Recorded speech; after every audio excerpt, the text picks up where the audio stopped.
So in the first story, in stage 24, we come across these really weird looking words. Cum transeset, cum descendiset, and cum ad pontem venisset.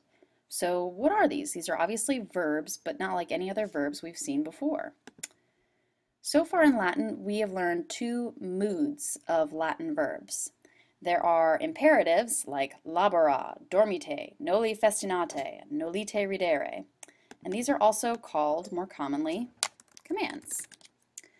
And we've also learned about the indicative mood, which you might not have learned the official term for this, but these are basically all the other verbs we have ever learned. Sum, ambulabas, tenebo, quaesiuit, cupiveram. Indicatives indicate actions or events, right? Your basic verb. But there's a third mood in Latin called the subjunctive that we're going to be working with very closely in the next few chapters. And although subjunctive verbs can exist by themselves, they're most often used in a specific type of clause or construction. In other words, there are certain types of Latin sentences that require a subjunctive verb.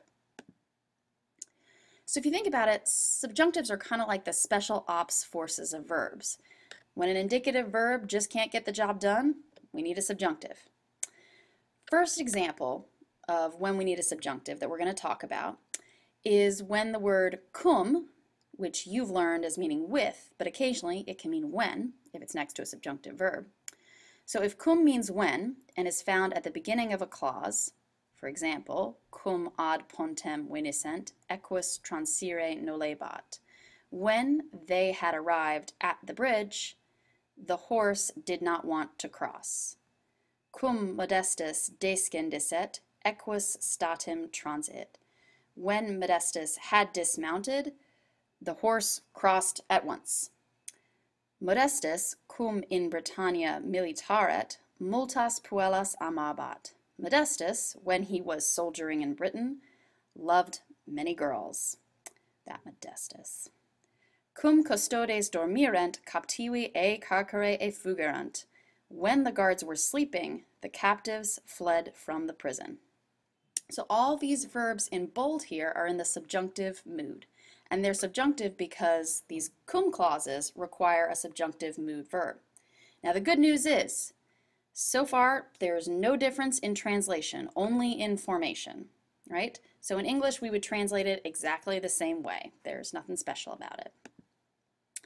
But wait, as I said, I thought cum meant with. Cum means when if it's in its own clause with a verb, and cum means with if there's an ablative noun next to it. So it's pretty easy to tell them apart. So today we're going to learn how to form subjunctives in the imperfect and pluperfect tense. So first off, the pluperfect subjunctive formula. It's very easy. You take the perfect stem, you add isse, isse, plus your present tense endings. So those would be mst, mus, tis, nt. So here are some examples. Cum ancilla cenam porta viset, edere coepimus. So take a minute and pause this video and try to translate that. Did you try? Okay, it would be translated as, when the girl had carried the dinner, we began to eat. And this next one, sorores cum culinam intravescent, pocula sordida lavare noluerant. The sisters, when they had entered the kitchen, did not want to wash the dirty dishes. All right, so you can see the formation of the pluperfect subjunctive here. It's your perfect stem, portau, plus isse, plus t. Here, intrau, isse, nt. Now for the imperfect subjunctive, and I love the imperfect subjunctive because it is literally the easiest verb form in Latin. All it is the present infinitive plus the ending. You don't have to take off the re, you don't have to do anything to it except add the ending. And the endings are, of course, mst, mus, tis, nt. It's as simple as that. Right? So for example, you would take portare, and if you wanted it to be the third person singular, you would say portaret. Dormire would become dormiret. Esse, esset. Now try vele and trahere on your own.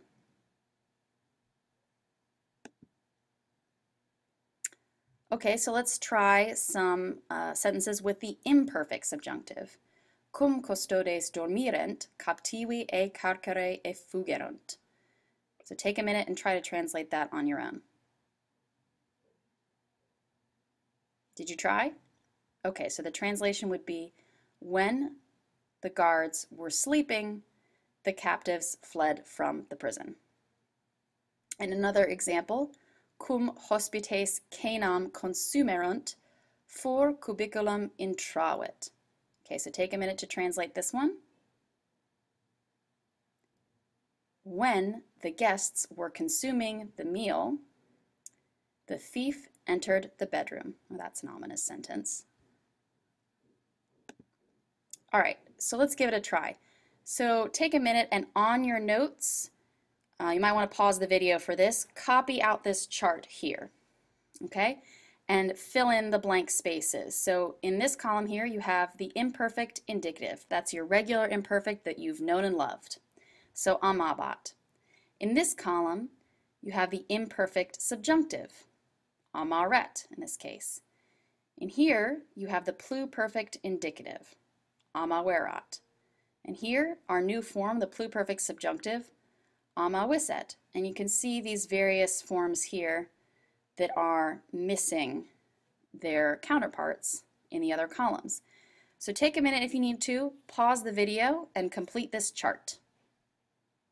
So to finish off, go to the story in Itinerary on page 66 of your textbook and try to find 4 pluperfect subjunctives and translate each of them.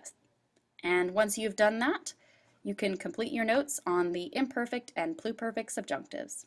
Thank you.